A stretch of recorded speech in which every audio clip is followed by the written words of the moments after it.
I'm Jack, 28, living in a cramped Detroit apartment. Life was finally looking up. I just landed my dream job at a top-tier tech company. I was on cloud nine, thinking everything was falling into place. Then, out of the blue, I get this call that turns my world upside down. Jack, it's about your parents. My aunt's voice trembles on the other end. They're both really sick. It's bad. Everything stops. I rush to their house, and it's a nightmare. Mom can barely lift a glass of water, and Dad's struggling just to make it to the bathroom. As I stand there, it hits me. I have to step up. But what about my job? My future? I call my brother, Henry, thinking surely he'll step in. Hey, Henry, it's Jack. Have you heard about Mom and Dad? Yeah, tough break, he says, sounding distracted. I've got a meeting in 5. Can we talk later? Henry, they need round-the-clock care. I'm thinking of taking a leave from work. Whoa, slow down there, hero, he cuts in. I've got my own family to deal with. I'm swamped here in Leh. I'm floored. So, that's it? You're not going to help at all. Look, I'm sure you've got it covered. Gotta run. And just like that, he's gone, leaving me staring at my phone, feeling sucker-punched. As I settle into this new role as a caregiver, memories of growing up hit me hard. Mom and Dad worked their fingers to the bone just to keep us afloat. Dad pulled double shifts to buy us school supplies, while Mom patched up old clothes to make them last another year. Henry was always Henry. I remember one Christmas when I was about 10. Our parents had managed to get us each one decent gift. I got a science kit I'd been dreaming of, and Henry got the latest video game console. You'd think he'd be thrilled, but no. This isn't even the Pro version, he whined. Jimmy's parents got him the Pro. I can still see the hurt in Mom's eyes.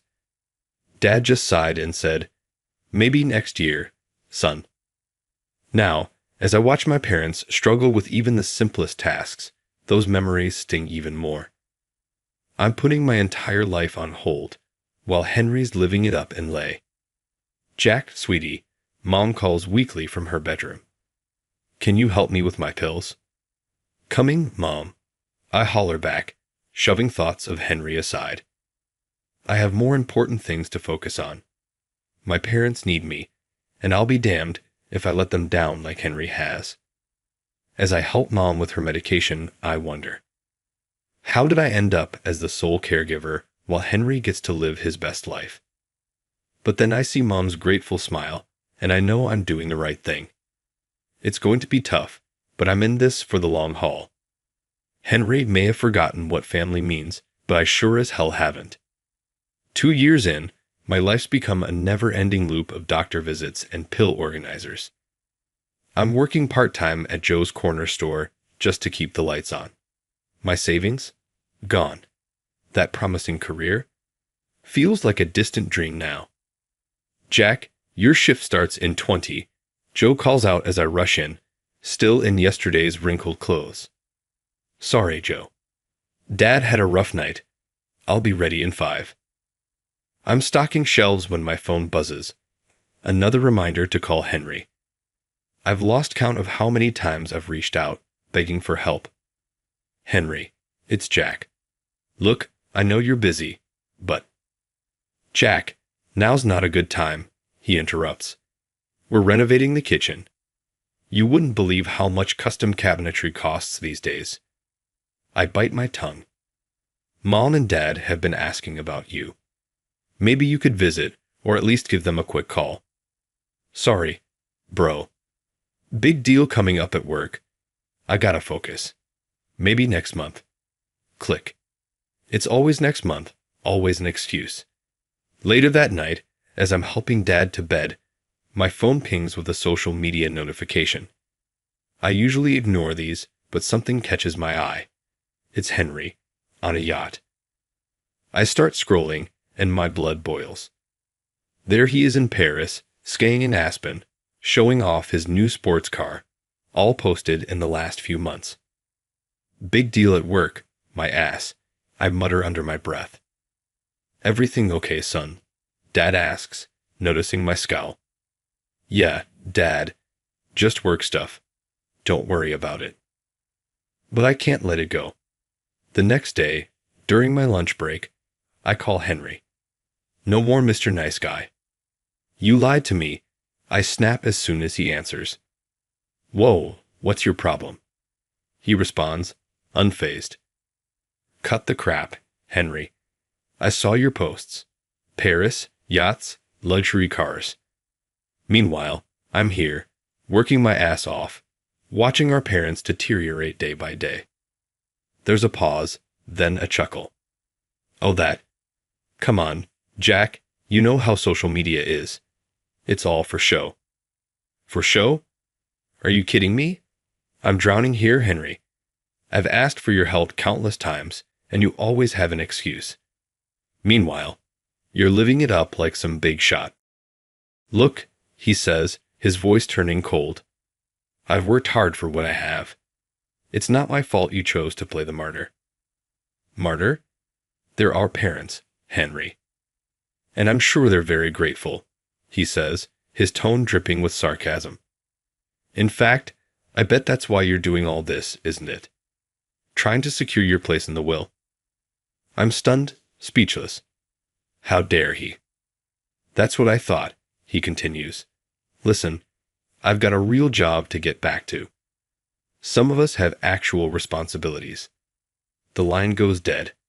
I stand there, phone in hand, shaking with rage. How did my brother become such a heartless bastard? Jack, your break ended 10 minutes ago. Joe calls from the back. I take a deep breath, trying to compose myself. Sorry, Joe. I'm coming. As I head back to work, I can't shake the anger, the hurt. But mostly, I feel a deep, gnawing disappointment. The brother I once looked up to is gone, replaced by someone I barely recognize. I'm left wondering how much more I can take before I break. Another year crawls by, and I watch helplessly as Mom and Dad slip away. Dad's the worst off, confined to his bed, his once strong voice now barely a whisper. Jack, he calls out one evening, his breath labored. We need to talk. I leaned in close, holding his frail hand. What is it, Dad? Your mother and we've made a decision about the house and our savings.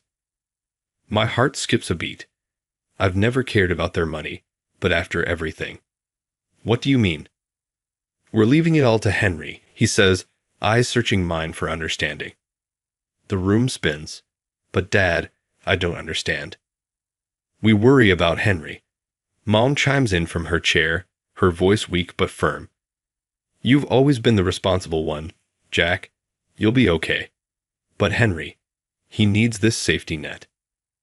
I want to scream, to tell them about Henry's lies, his lavish lifestyle.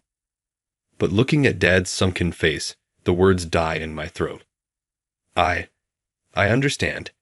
I manage to choke out. Dad squeezes my hand weakly, smiling. You're a good son, Jack. Weeks later, Dad's gone.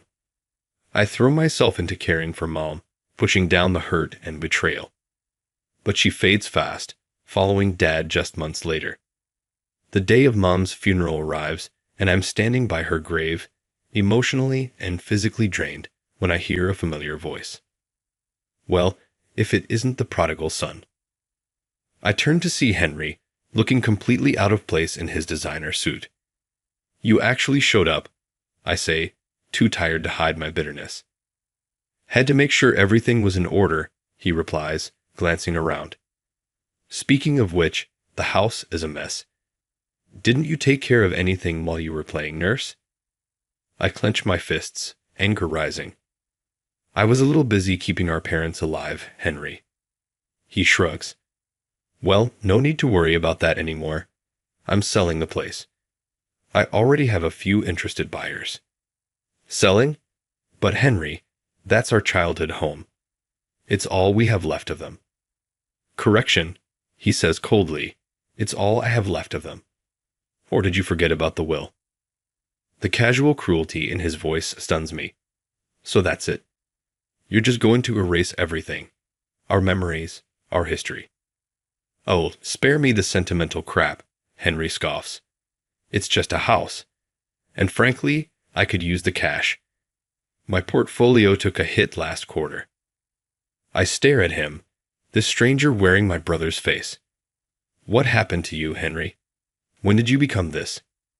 He straightens his tie, looking annoyed. I grew up, Jack. Maybe you should try it sometime. Now, if you'll excuse me, I have a flight to catch.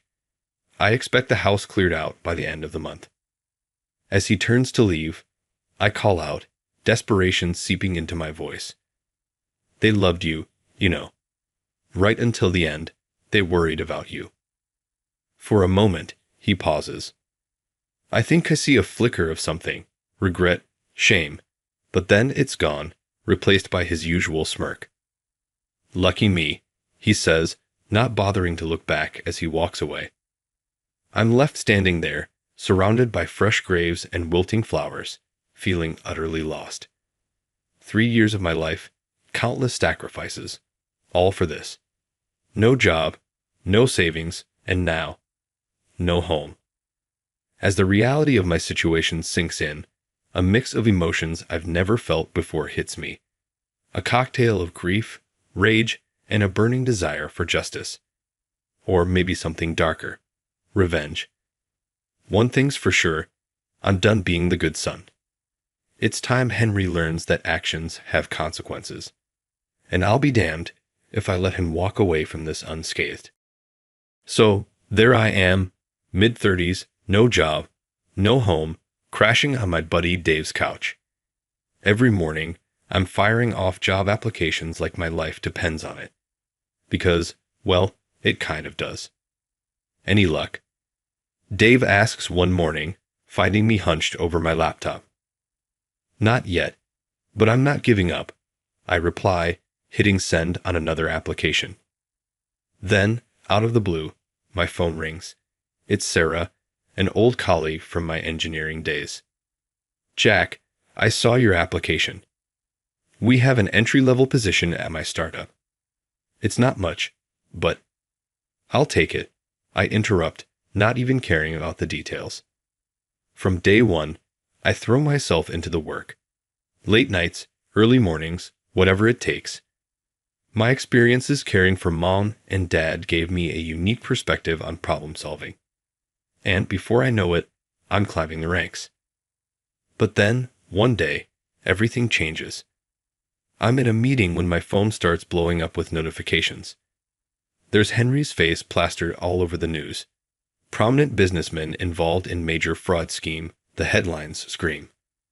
Before I can process it, there's a knock at the office door. 2 stern-faced individuals in suits introduce themselves as federal agents. Mr. Johnson, we need to ask you some questions about your brother Henry. For a split second, I consider covering for him. He's still my brother after all. But then I remember everything. The lies, the neglect, the betrayal. What do you want to know? I ask, my voice steady. I tell them everything. Henry's neglect of our parents, his lies about his financial situation, his lavish spending while I struggled. It feels like a weight lifting off my chest. Weeks later, I watch on TV as Henry is led away in handcuffs, charged with multiple counts of fraud. His assets are frozen, his reputation in tatters. I hear through the grapevine that his wife's left him, taking the kids.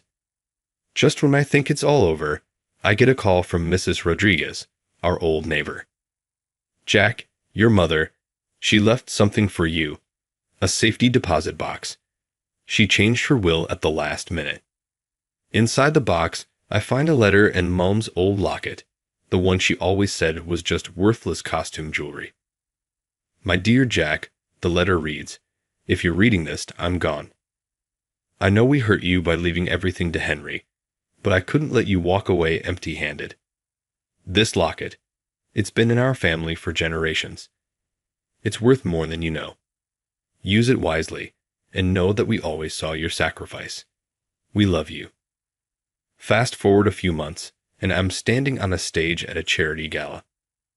My company's latest project, an ad-driven elderly care system, is being unveiled.